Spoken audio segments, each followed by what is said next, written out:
ప్రియమైన సహోదరి సహోదరులారా, మీకు శుభవార్త. 2025 సంవత్సరంలో మొత్తం 365 అంశాలను మీతో పంచుకోబోతున్నాము. జనవరి 1వ తేదీ నుండి ప్రతిరోజు ఒక అంశము మరియు దానికి సంబంధించిన వాక్యమును పంచుకుంటాము. దయచేసి ఆ వాక్యములను వినండి, ధ్యానించండి మరియు ఆశీర్వదించబడండి. దయచేసి సబ్స్క్రైబ్ చేయండి మరియు మీ స్నేహితులతో పంచుకోండి. ధన్యవాదాలు.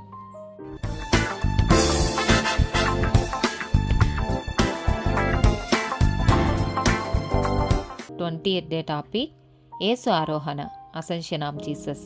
కీర్తనల గ్రంథము 68వ అధ్యాయము 18వ వచనం.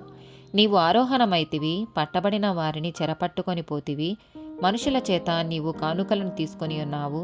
యెహోవా అను దేవుడు అక్కడ నివసించినట్లు విశ్వాసఘాతకుల చేత సహితము నీవు కానుకలు తీసుకొని ఉన్నావు. యోహాను సువార్త 20వ అధ్యాయము 17వ వచనం.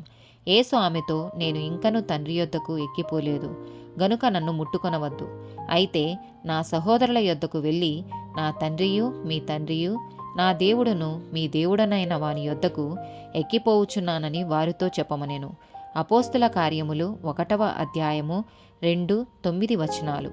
తర్వాత ఆయన పరమునకు చేర్చుకొనబడిన దినము వరకు ఆయన చేయుటకును బోధించుటకును ఆరంభించిన వాటన్నిటినీ గూర్చి నా మొదటి గ్రంథమును రచించితిని.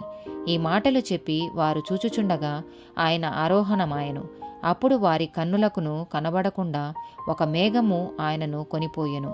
మార్కు సువార్త 16వ అధ్యాయము 19వ వచనం. ఈలాగు ప్రభువైన యేసు వారితో మాట్లాడిన తరువాత పరలోకమునకు చేర్చుకొనబడి దేవుని కుడిపార్శ్వమున ఆసీనుడయ్యెను. యోహాను సువార్త 3వ అధ్యాయము 13వ వచనం. మరియు పరలోకము నుండి దిగివచ్చిన వాడే, అనగా పరలోకములో ఉండు మనుష్య కుమారుడే తప్ప పరలోకమునకు ఎక్కిపోయిన వాడెవడునూ లేడు. ఆమేన్.